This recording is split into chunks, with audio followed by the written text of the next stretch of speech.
Hello, ladies and gentlemen. I am King Jones. I am joined by the actual Bud Jones. This is my brother, for some of you that may know him. We were supposed to have Spaz on this podcast, but he could not make it, sadly.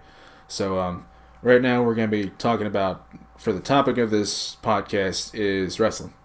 This specific podcast. Other ones after this, it'll be a new, what do you want to call it, subject every other podcast. Every other podcast. But we're glad that you were able to join us today.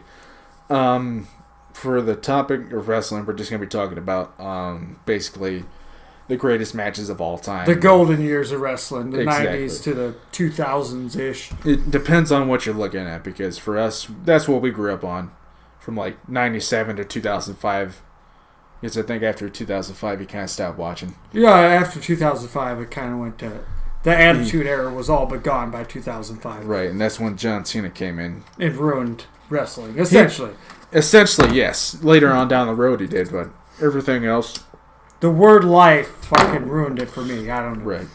He just got too old for the shit. I did. Me at 21, I'm still fucking watching, so...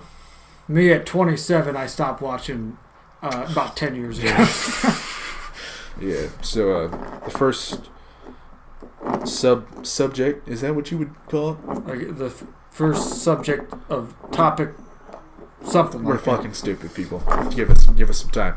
But, we want best... Who's the best wrestler of all time? Not hardcore wrestler. Who's the best wrestler, promoter...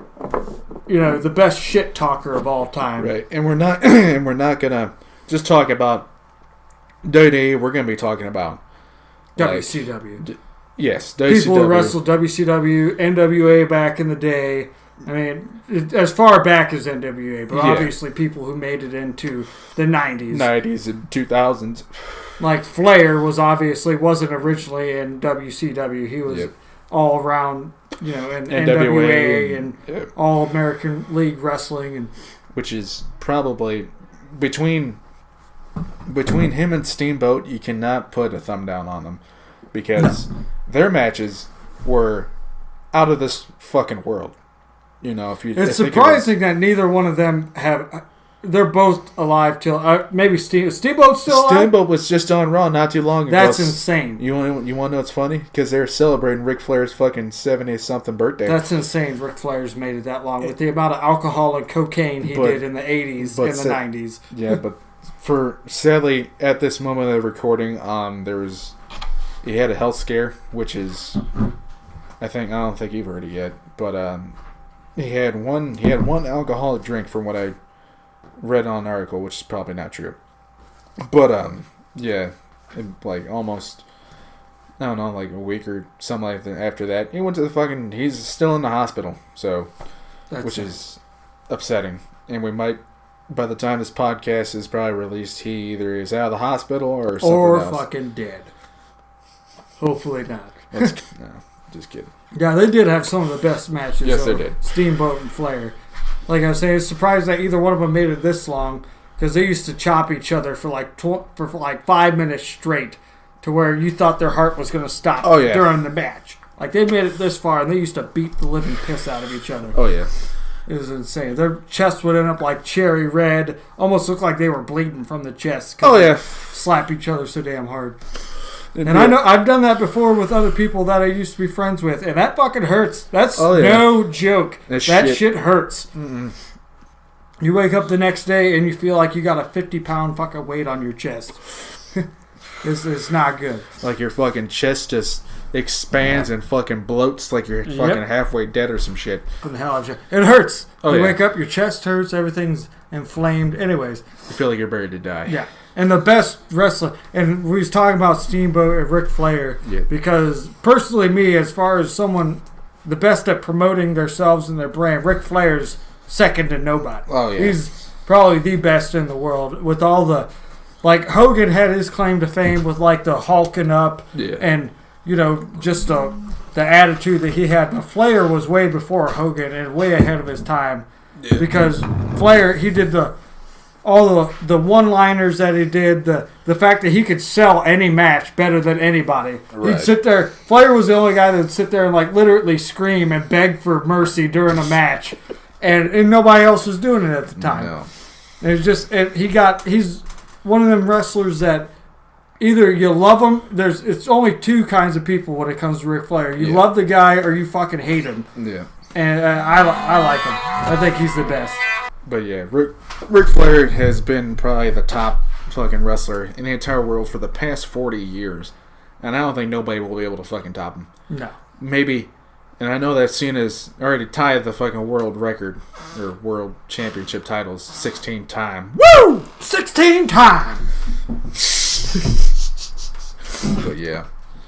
But on to Steamboat. Steamboat had some amazing matches as well. Yeah, and they're all mostly in like the I wouldn't want to say NWA, but they had a lot of good matches back in the day. They had Savage and Steamboat. Yeah. Fucking Savage was one crazy motherfucker. And another really good promoter. Yeah. He kind of had his one little thing that he did, just being crazy all the time. But oh yeah, cream of the crop. There's no one who does it better than the Macho Man Randy Savage. What the? Who's that? Freak out, man. Freak out, man. God. You got to look up that. If you don't know what we're talking about, look up best Randy Savage promos, and it's going to be in that compilation. Oh, Trust it is. me. It will, more than likely. But let's see. Sting would probably be another one. Sting, one of the greatest.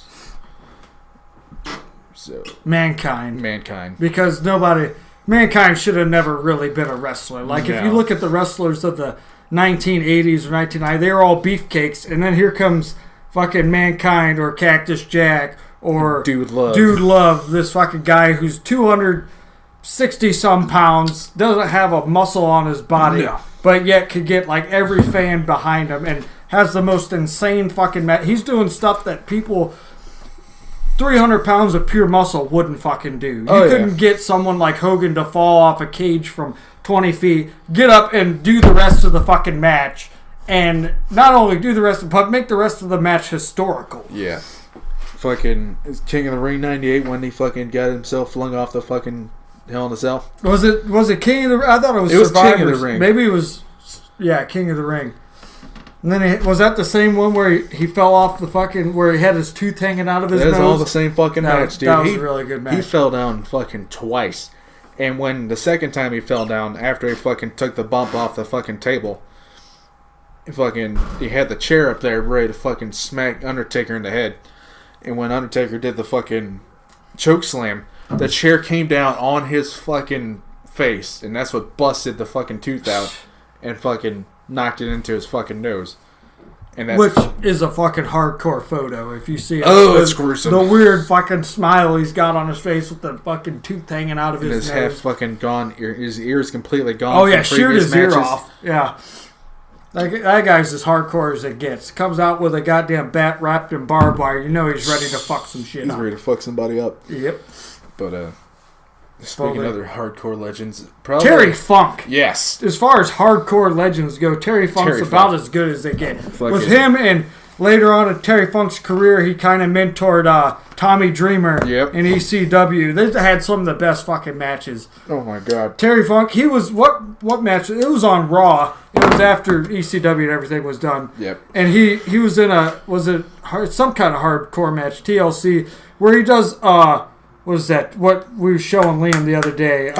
Shooting star press off the top of a 12-foot ladder and then lands on his neck. Oh, yeah. And still fights. He doesn't fight real well afterwards, but at like 65 years of age, botches a fucking shooting star press off a ladder and still finishes the match. Somehow that is hardcore as hell.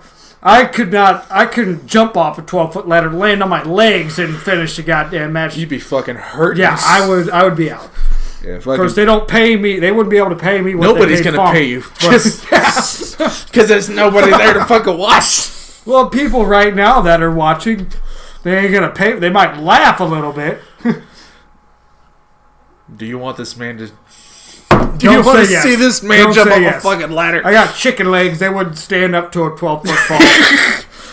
I would get fucked up. He's got a house he's got to pay for. Yeah, I got a house and I got a crazy wife to I mean, A lovable wife. A lovable wife. She's a saint. She's a saint. Watch her come down and fucking beat our asses. Fucking throw the camera at her face. Like my God.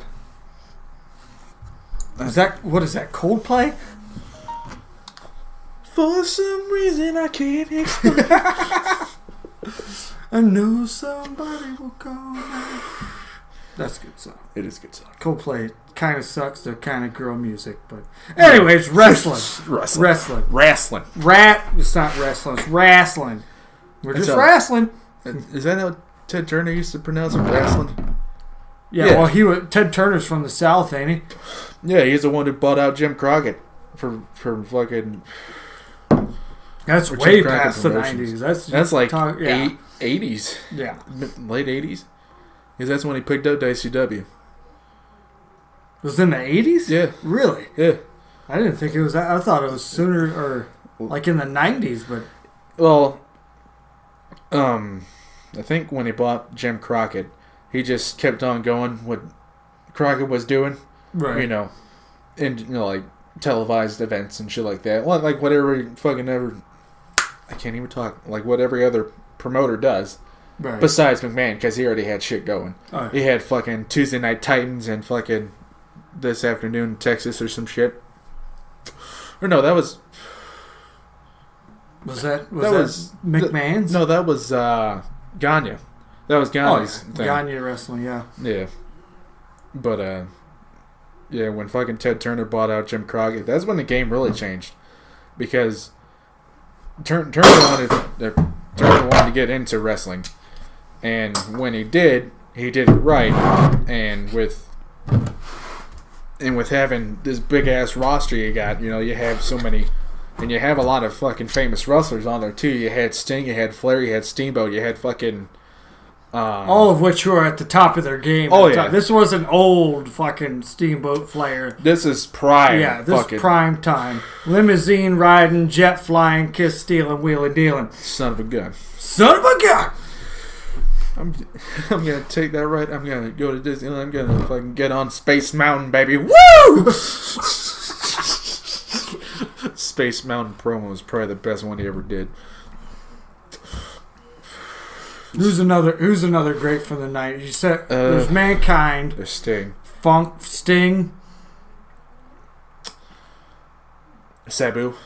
Sabu was a crazy motherfucker. Yeah, as far as ECW goes, him. Who the hell was the other one? No, the guy, the real crazy one that threw the guy off the top of the balcony. Oh, New Jack. That motherfucker. New Jack legitimately tried to kill people when he was fighting them. Oh yeah, like no doubt. They said, who was it? Somebody called in, couldn't make it to a match, so some 17-year-old came out of the audience to fight New Jack, said he could do it just as well as any other professional wrestler. New Jack was taking staplers to this kid's face, was legitimately trying to beat the hell out of him to discourage him from thinking he could be anything close to ECW wrestling. And he did, and it was a complete fucking It was a shit show. It was bad. It was horrible. And every time New Jack fought somebody, it was like, if that person ever gets up and fights again, he's going to be lucky enough or even leads a normal life after that. He's going to be lucky enough to drink something. Without having to drink it through a fucking straw. Right. New Jack was a bad son of a bitch. He's a tough motherfucker. He's got him and, who's the other one? There's Viscera. Is that the one who you could set like a quarter in the scars on his forehead? Abdullah the Butcher. Yeah, Abdullah the Butcher. That's who it is. He's got such deep scars from blading or whatever the hell. He's probably just chair shots. He used to fucking he had a fork, and he would fucking gouge people's himself. Fucking head. And yeah. He was a fucking psycho. He's an absolute fucking man. You could literally wedge a quarter in his scars on his forehead. Yeah. I think we saw a video. It was CZW. You know what that is? Like Combat Zone Wrestling. Yep. Like it's recently, like it's gotten more attention in the past 10 years than it has since its start, like in the 2000s. But fucking that's the type of shit that we used to watch. CCW and ECW and fucking. We didn't really watch much WCW until like when we were kids. Yeah. But, like, now we're starting to watch that shit, and it's fucking absolutely nuts. Because, like, because Dad didn't let us watch his fucking ECW. He watched it. See, I watched... Back in the day, when I used to watch any kind of wrestling, my mom wouldn't really allow it in the house. Not only that, because my sisters didn't want to watch it, and when I was growing up, before he was born, we only had, like, one decent TV in the house. So what we'd do is we'd go over to my cousin's house, who lives across the street now, and we'd watch over there, and we'd watch ECW, we'd watch WCW, and it always stuck with me watching Ric Flair. That's why I say Ric Flair's the best, is because I was like 5, 6 years old watching Ric Flair promos, and Ric Flair could sell any fucking match. It don't matter if it was the most basic match with the worst opponent. Oh, yeah. He sold the hell out of those matches. Yeah. But yeah, anyways, Ric Flair, who we cover so far. New Jack, Mankind, Ric Flair, Steamboat. We haven't covered Sting yet, which I'm really upset. Sting. You can cover... I don't know a whole lot about Sting. Sting is... Well, you guys should probably know, because the last time he fought in anything was WWE back in 2015 against Triple H. Or no, against Seth Rollins. Because Seth Rollins is the one that injured him. He gave him a neck injury because he went for a power or buckle bomb.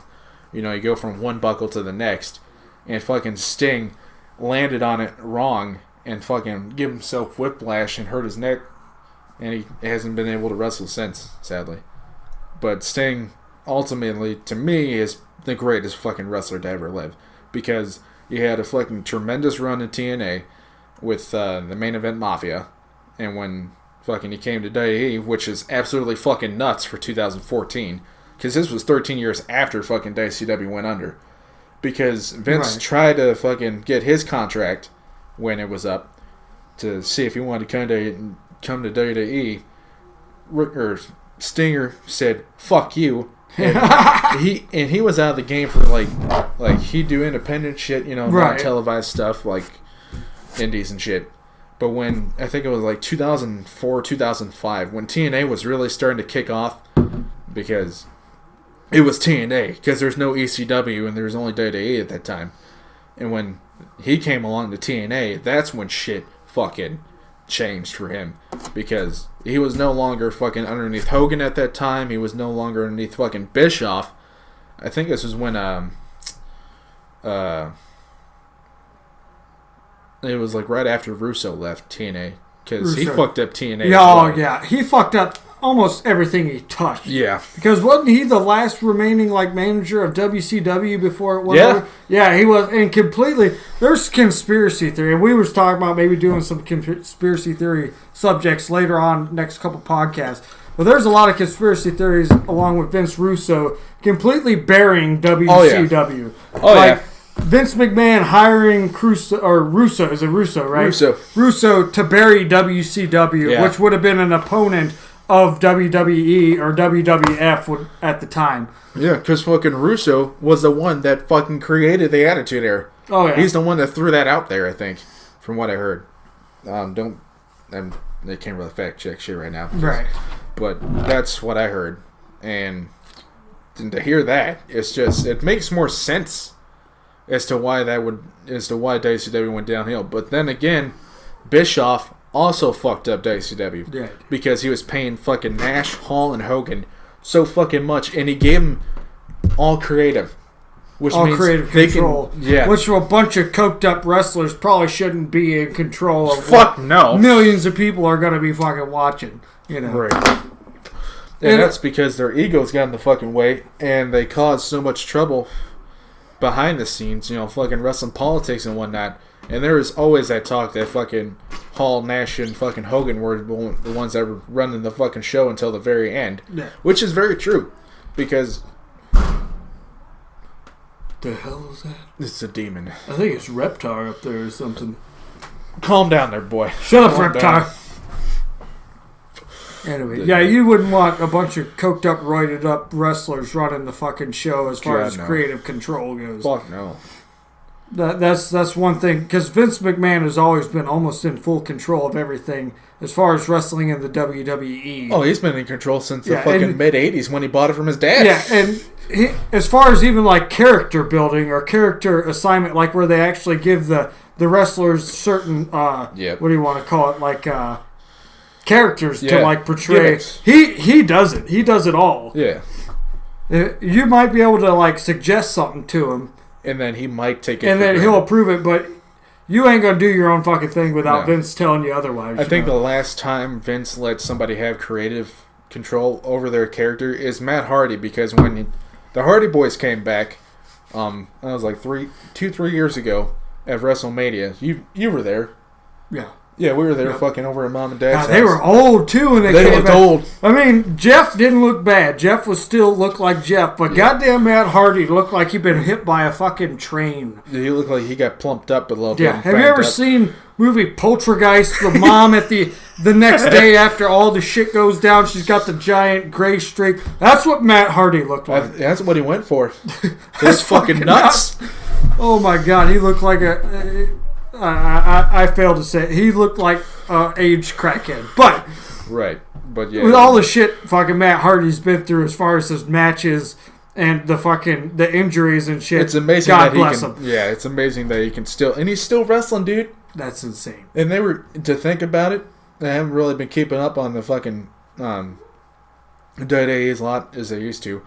But, like the past, like 1 month ago, they were SmackDown Tag Team Champions, dude. What? I am not fucking joking. They allowed the Hardy Boys to stay constantly on WWE. Yes, that's insane. Because they're the number one fucking tag team in the world at this moment, or they have been for the past 25 fucking years. Usually, WWE fucking puts them or has enough of them after a couple of months and fucking gets rid of them because they're fucking antics and stuff like that. Yeah, because they just... But then again, they changed.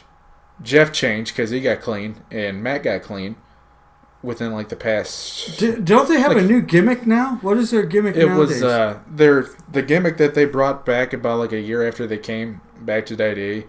There was Broken Matt Hardy and TNA. Yeah. He was. That's when he went fucking nuts. Right. And fucking started deleting everybody. But, yeah, that's like the last true gimmick they had. But it was just Matt's thing. Jeff didn't really go along with it because he was on like a solo run basically at this point. But, yeah, like after they lost the Raw Tag Team Championships, like 6 months later, I think after WrestleMania. But, to see them come back and actually fucking beat everybody in a 4-way fucking ladder match. That's crazy. And to see, I think Matt did the fucking twist of fate off the fucking ladder. To see him do that at his age, fucking... How old is he now? He's got to be pushing 40. He's got to be pushing 50. Really? Yeah, I didn't think they was that old. And then we was talking about hardcore champions. We was mentioning Mick Foley, Terry Funk, and... Bob Holly. Yeah, Bob Holly. Bob Holly, obviously. motherfucker. And we didn't even mention the Hardy Boys, who have some of the best matches of probably the late 90s and 2000s. And and yeah, they completely, as far as TLC matches, they brought the fucking heat. Nobody has better TLC matches than the Hardy Boys. No, because for fucking like what, 2000 to 2001 was the fucking year of the Hardys? No. Because they took over.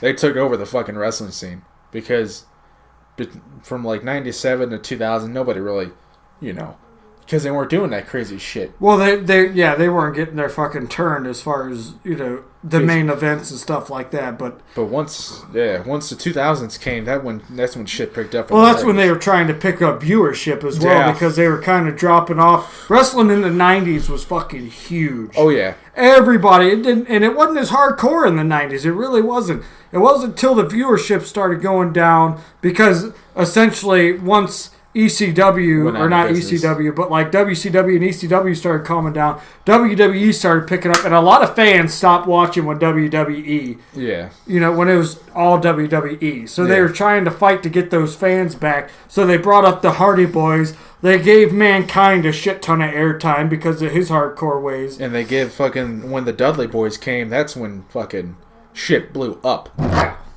because once the Dudley Boys made the transition from ECW to WWE back in 2000, or was it 99? It was 99, I think, when they made the transition, because they knew the ECW was going under because of Paul Heyman's fucking money stupid problems. Antics, Yeah. Well, it wasn't really stupid antics. He just couldn't pay his wrestlers. They were putting on great shows until the fucking end. You think as far as ECW goes, you should pay them damn people. Right. Oh my God, did they put on a fucking show? It's blood, guts, and glory in that goddamn God. thing. Every night somebody's get busted open. And I don't know if they even bladed so much in ECW. They just blatantly beat the hell out of each other till they started bleeding. Oh, yeah. There's probably some blading going on, but you didn't have to blade if you was in the ring with New Jack or Sandman. He will bust you your get hit ass with the kendo stick one time, you're busted open. Oh yeah, definitely. And Sandman, he didn't even need a goddamn blade. He busted himself open every day or every night before he even started with the damn beer can. Oh yeah, a full beer can. Sit there and bash it against your head until either the can gives or your skull gives first, and it was always the can. That guy was tough as fucking nails. Yeah.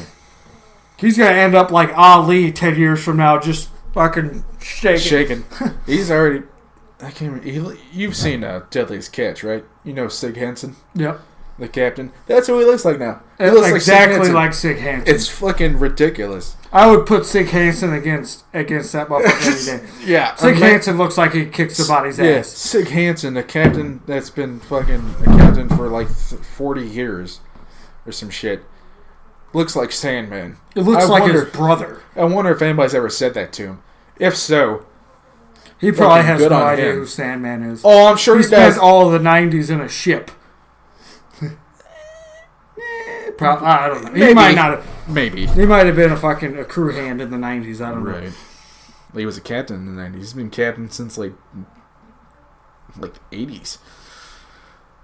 That's crazy. Anyways, wrestling. What we're talking about, Deadly. Sandman's also a good hardcore wrestler. Yes. Quality fucking hardcore wrestler. I don't think he ever got his his day break. in the sun.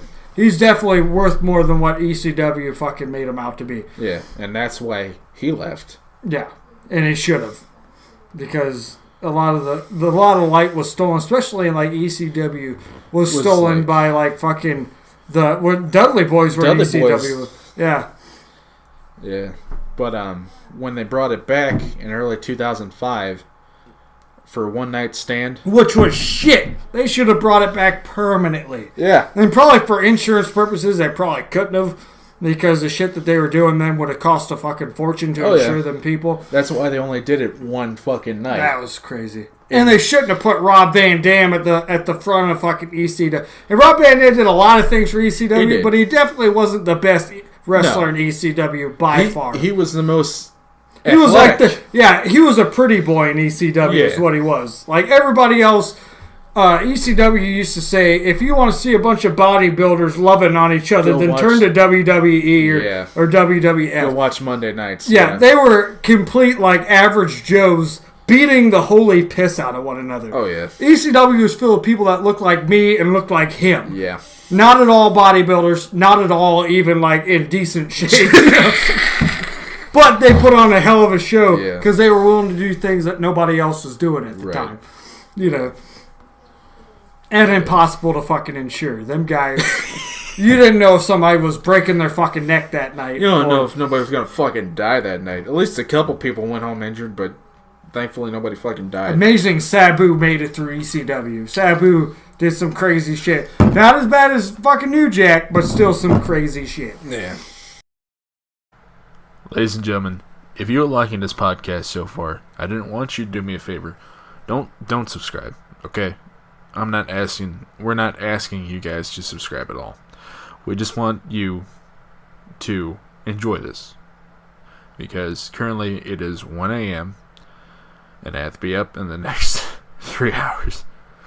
So do us a favor. Do whatever you want to do. It's completely fine and up to you. But thank you for being here.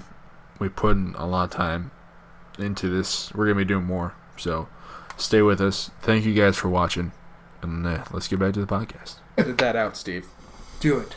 Steve, if you don't edit that shit, I will fucking Steve, murder do your fucking job, Steve. I will fucking eat your cat. You're not getting paid till you edit the shit properly. Fuck you, Steve. Get the fuck out. No. Anyways. But that was just kind of a reference to a collab channel that I'm a part of, which is basically a family at this point. It's my brothers, the Professional Idiots Gaming. If you want to go check them out, just type in Professional Idiots Gaming. There should be a pig with a headset. He's pink. Directly referencing Piggy News. Piggy News. There you go. Sandwich and who's the other guy? It's Tristan Dega. Tristan. That's a hard name for me. Tristan. It's Epic Sandwich. And Tristan Dega from 13 Star Entertainment. Go check him out too. Let's do a crazy good job at like commentary on like the news rip that they're doing. Right. And fucking, I think I just watched the latest one that's gone up, and yeah, Sandwich is in a lot of trouble. So if you want to go check them out, Professional Idiots Gaming, which is also part of me, but it's right down in here. I have nothing going on in here. You have no fucking soul. Black hole. It's a black heart. New Jack and Sabu. New Jack and Sabu. Sabu, surprising he made it as long as he did. Yeah. Surprising Sabu's alive. Sabu's still alive today. Yeah. As far as we know, which is fucking surprising. It's amazing. You ever heard the story of him tearing his bicep out of his entire arm? I remember that. The thing's hanging out sideways and shit. And he comes back, he rips his entire bicep off the bone, and comes back and finishes the match. Fucking duct tape that shit. A duct tape wrapped around his arm. That's a tough son of a bitch. And for a guy who's probably making like $500 a night doing crazy shit, that's insane. Yeah, you couldn't get me to do that for $100,000 a night. Couldn't even get that. Fucking great hardcore wrestler. Yes. And sadly, all that shit is no longer existed. But in recent news, this is just putting up recent news. You know AEW, right? All Elite Wrestling. Yeah. Yep. Did you hear that they got a TV deal finally? Really? And guess what's going to be on? TNT. TN fucking T, really? Dude. I'm not fucking joking. That's like old school Nitro. Old school fucking Nitro. And guess what they did when they fucking announced it? They put AEW, All Elite Wrestling. Guess what's behind it? Like how WCW used to have fire and pyro right behind them. They put fucking fire as the background for it. So it's kind of like, it's basically going to be like WCW revamped, but it's not going to be ran by fucking Vince McMahon, motherfucker. I think it's going to be ran by the Khan family. They have like billions of dollars. Never even heard. Who's the Khan family? They're just like, they wrestlers or something, or they it's like a company. It's like Ted Turner, you know, like how he bought out WCW. Right.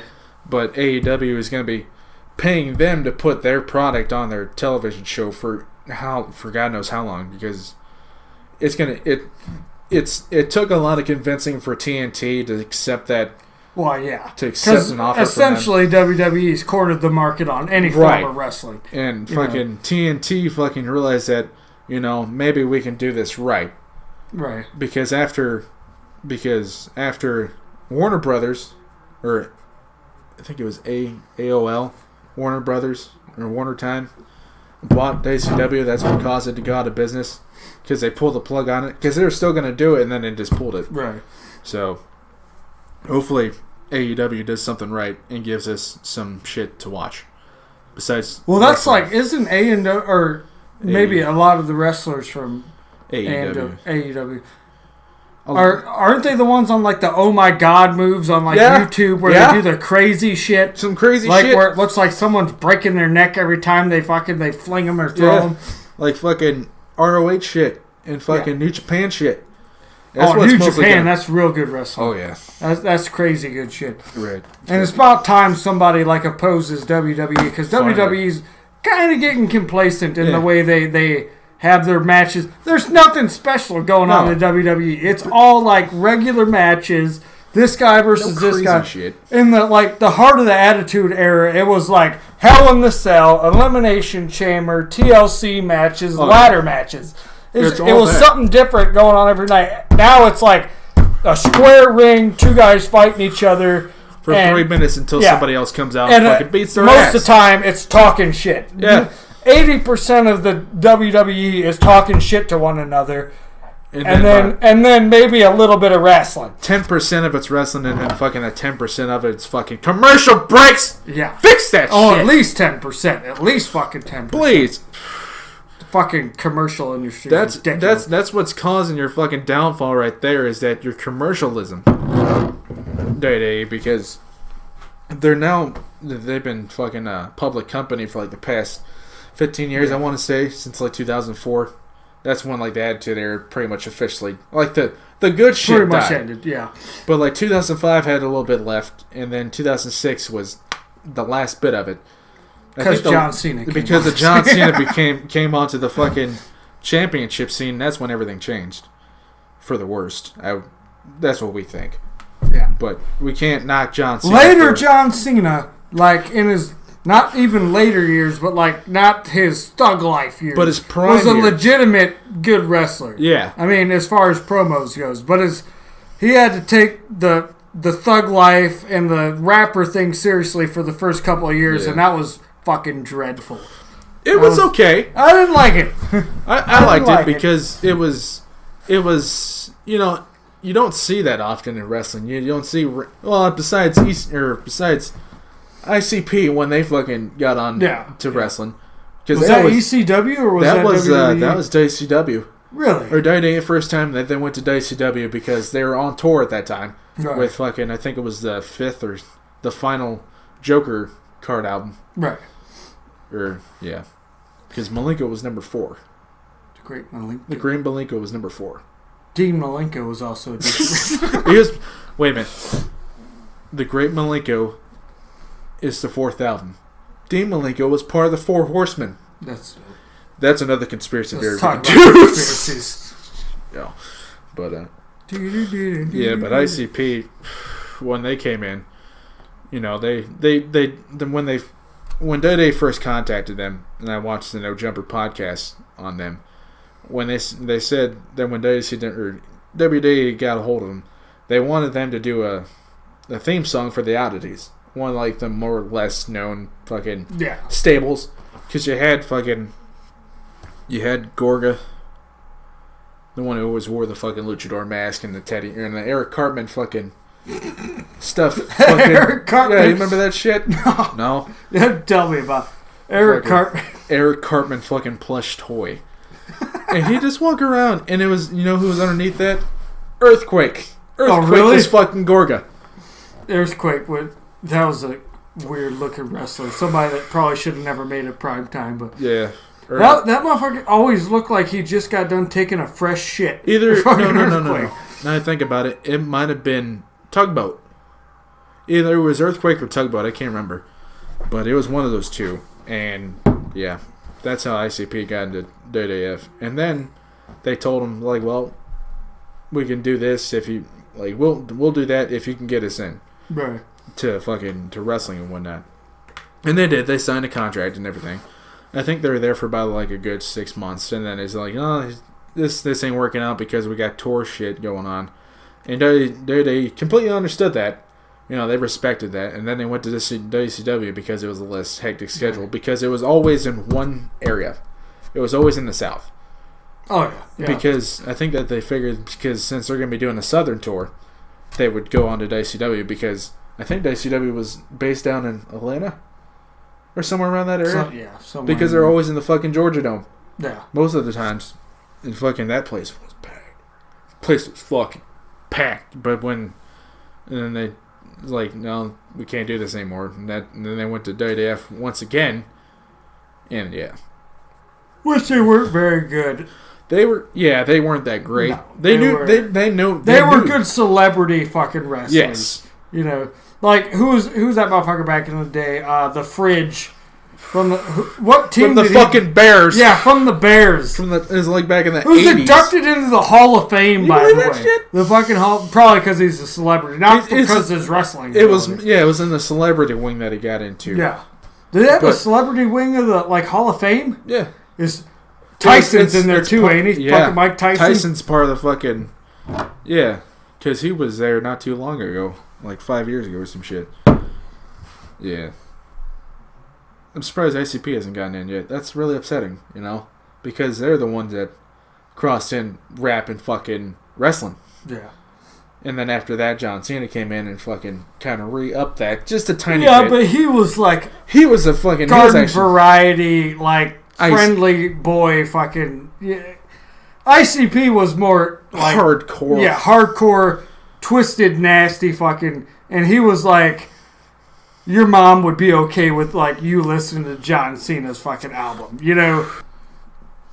ICP, yeah, not very good wrestlers. They're decent.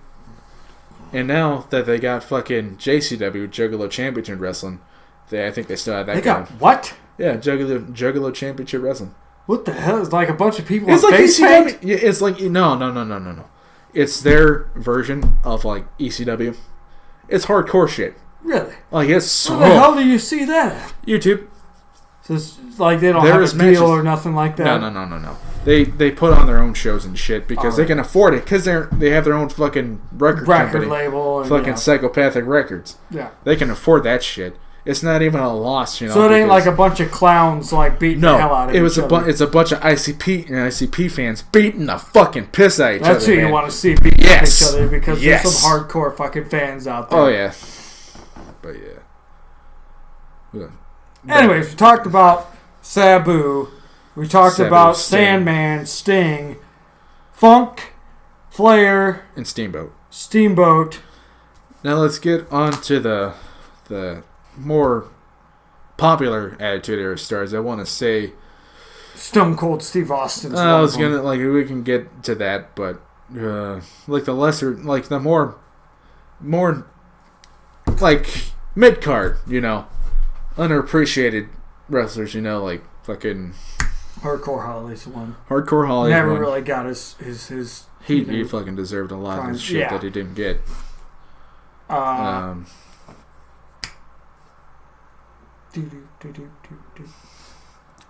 We're drawing a blank here. This is where we edit shit out. Yeah, we're gonna edit the fuck out of this. Yeah. Hardcore Holly. You know what? I would want to say Road Dogg and Billy Gunn were really unappreciated back then. The British Bulldog back in the day was a fucking ridiculously good fucking wrestler. Oh, yeah. And never got...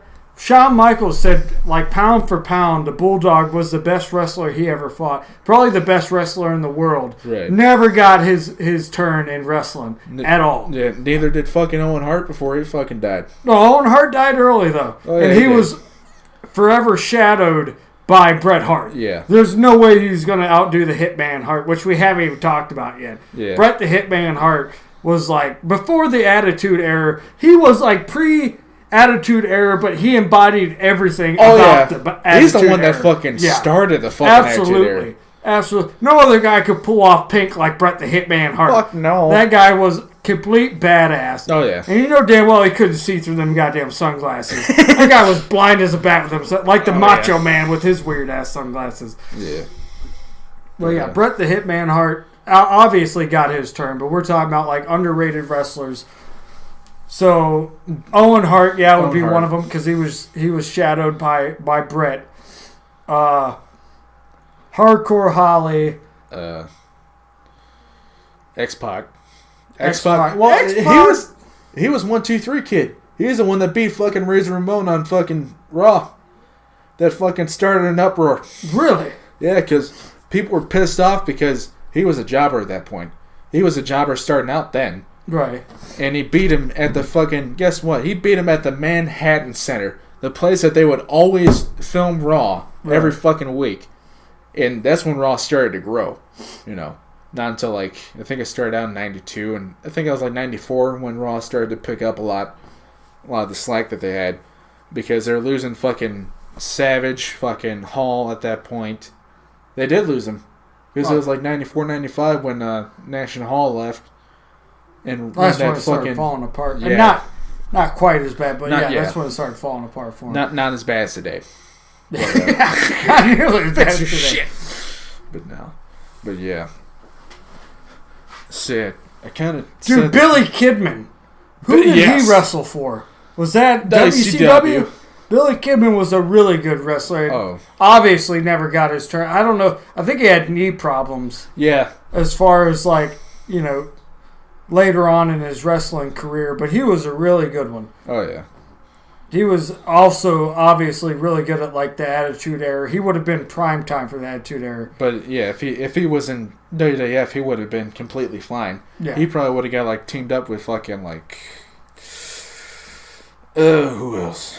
Him and Shawn Michaels would have been a great fucking combo. Oh, my God. That would have been Holy awesome shit. to see Kidman and Michaels, like besides tag team partners or something. Like, imagine if Triple H and fucking Shawn Michaels never discovered DX, but then fucking if you replace Kidman with fucking Triple H. First off, you would believe DX a lot more if it was Kidman and Shawn Michaels, because Triple H, when he first came into wrestling, he was known as like the Harvard brain wrestler. Blue blood. Yeah, essentially. Kidman was known as like the back alley trailer trash, kick your fucking ass wrestler back in the day, and that's almost always what he was known for. Yeah. So he would have fit much better into like the D-Generation. Yeah.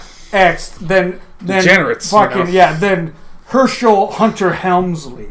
Triple H, which is Herschel Hunter Helmsley. Yeah, which is Hunter Hearst Helmsley. Sorry. But yeah, he didn't really fit the D-Generation. They had to modify his character to make him fit, you know. Yeah. But then again, if you look back at all the DX shit that they used to do, like the fucking press conference that they had on live television where they didn't edit and fucking they like how the State of the Union shit, you know, and fucking it's just Shawn Michaels and Triple H and China and X-Pac while standing behind him, and fucking. And they start cussing, and they realize it was live, I think. It was like, I'm like, shit, man, I'm sorry. It was like, fucking Triple H said, watch your fucking mouth. And it was on live television. They didn't edit that shit because they had more creative freedom. Oh, man. But yeah, we only got like 10 minutes left of this podcast. We probably won't be able to get to all the other ones like Goldberg and shit. But if you want to talk about that, and then we can leave The Rock and fucking like the 2000s more. Yeah, The Rock. Because we've been mostly talking about ECW in the 90s and all that shit. Well, that's because that's the best shit. That's the shit with the most extreme content, which is what I was attracted to, like, when I was younger, was, like, the more hardcore matches. Yeah. The more, who was the best promoter, who took the most beatings. Yeah. You know. Now, if they had wrestling nowadays like that wasn't like the ECW, I would watch wrestling till this day. Right. But WWE has just beat the hell out of fucking wrestling. Yeah. They don't do the hardcore stuff anymore, probably for, you know, insurance purposes. Yeah. And so they don't have to worry about ruining their stars, because ECW did a good job of completely draining their talent through just extreme matches. Yeah. You could only do so many years of ECW before your body was fucking shot. Right. Completely. And I think I showed you this when I had the network. When they added all the ECW shit. Right. When they added One Night Stand, the first one, the 2005 one. Is fucking the Dudley Boys versus Sandman and Dreamer. That fucking match was bloody. Yeah. Fucking cheese graters, kendo sticks, fucking tables, fucking a mob of fucking wrestlers coming out. Something you would never see in WCW or WWE. Right, because I think when how the mob happened, kind of, it wasn't so much of a mob, it's just all the wrestlers coming out and shit before the match. But I think how it first started is when the BWO came out, the Blue World Order, with fucking Stevie Richards and Hogan lookalike and fucking Blue Meanie. The Blue Meanie. And that's when that infamous fucking incident happened between Blue Meanie and fucking Bradshaw, when they beat the holy hell out of each other for fucking real. Because Bradshaw always hated Blue Meanie, because Blue Meanie fucking, you know, he did something wrong like the first time he got signed to WWF. Because they flew him out to fucking Connecticut from, I think, Philadelphia or some shit. Or they're down in the South. Or no, they're down in fucking New Orleans, and they flew Blue Meanie out to Connecticut. Or Hartford. And he got on the plane, and he thought it must have been a mistake because they gave him first class. Right. And in the wrestling business, so to speak, I'm not saying this because I'm not a fucking wrestler, but it's what I'm going off of an interview, shoot interview that Blue Mini did not too long ago about it last year. But he got on the plane. In the first class, he thought it was a mistake. So he said, oh, well, if something happens, happens. But since he was a jobber, you're supposed to, I guess you're supposed to give up your seat or some shit. Right. According to day standards. But yeah, fucking Bradshaw got a wind of that, and fucking he was sitting up front class with like Undertaker and fucking Shawn Michaels and all them motherfuckers, like The Rock and Stone Cold and shit. And he didn't fucking think about it. It was like, and he realized like later on when they came and talked to him, it's like, yeah, it was a mistake and won't happen again. You didn't know. It's completely fine. But when Bradshaw fucking heard of that, he didn't like him. He didn't fucking talk to him until like 2005.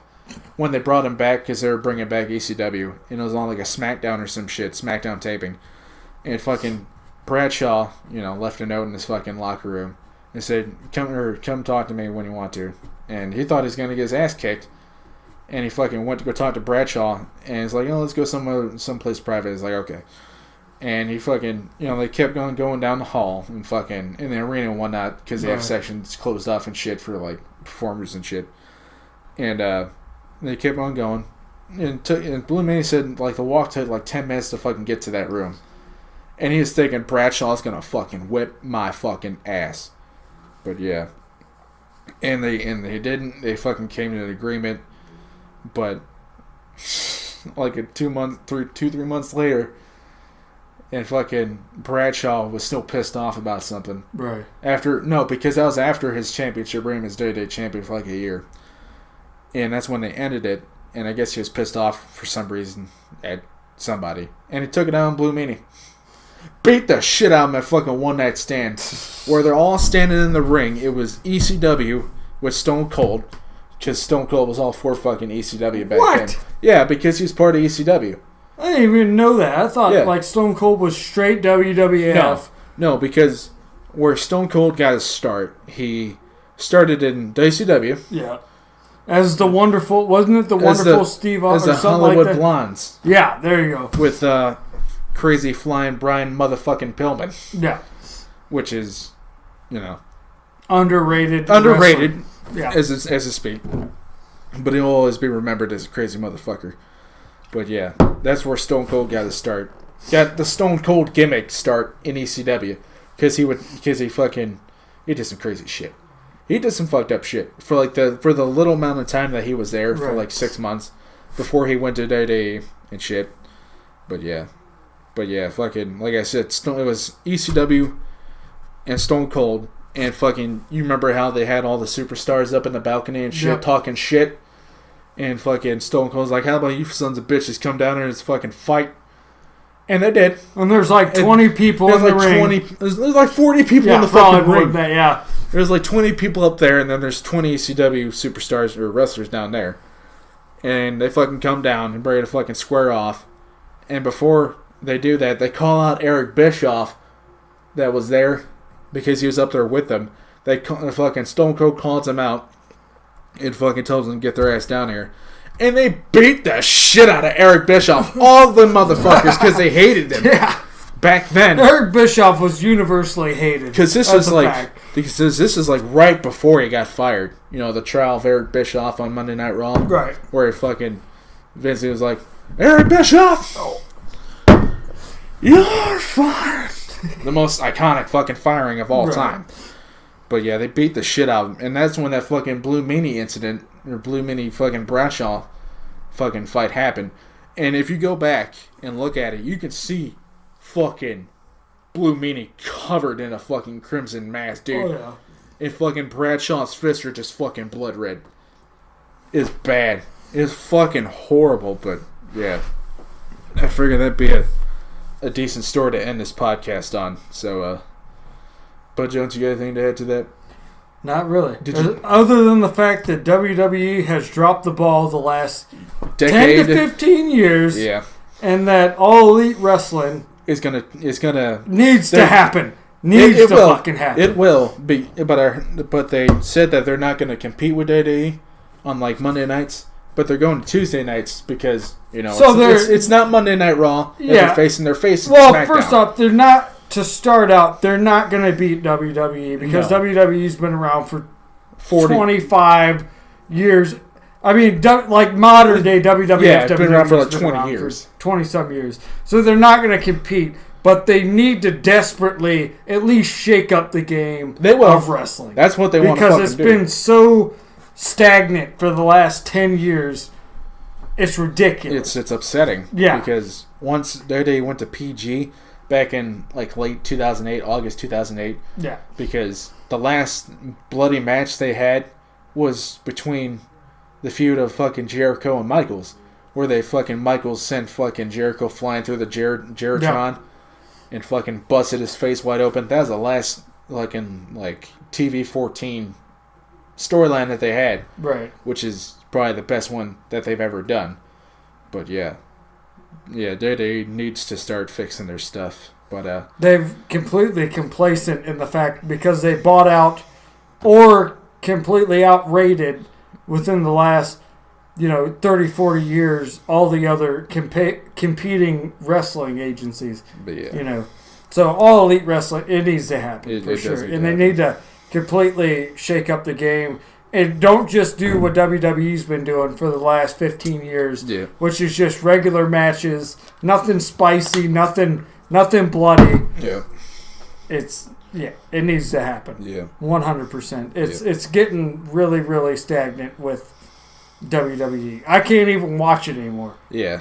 You watch it every once in a while. I can't watch it. I watch WrestleMania, and even like WrestleMania, the whole thing doesn't compare to 1990s wrestling. Right. Whether it's ECW, WCW, or old school WWF, WrestleMania still isn't any better than like a weekly. Right. Yeah, than what they did back in the 90s. Right. So.